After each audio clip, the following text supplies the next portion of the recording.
ba sa bahay yung pagiging bakla mo, yung pagpapalaki mo kay Nate? Hindi ba na si Gina, baka si Nate, mapalaki mo ng...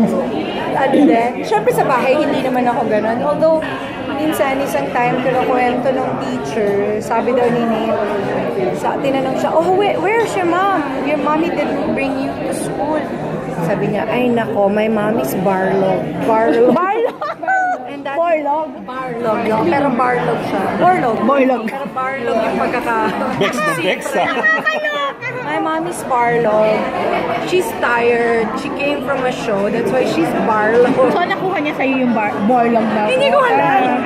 Actually, baka nga sa asawa ko.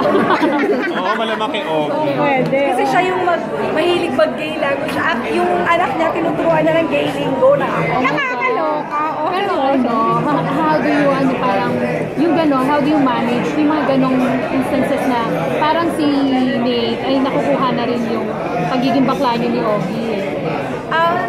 Bata pa naman yun. Di pa naman niya yung ano.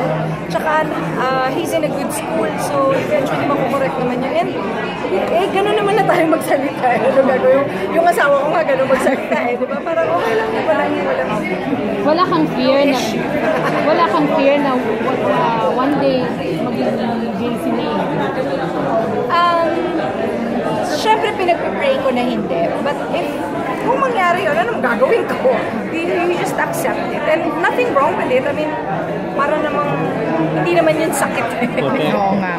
As long as he'd be happy, he knows what is right and what is wrong. May respeto siya sa mga tao, sa amin. He knows Jesus Christ.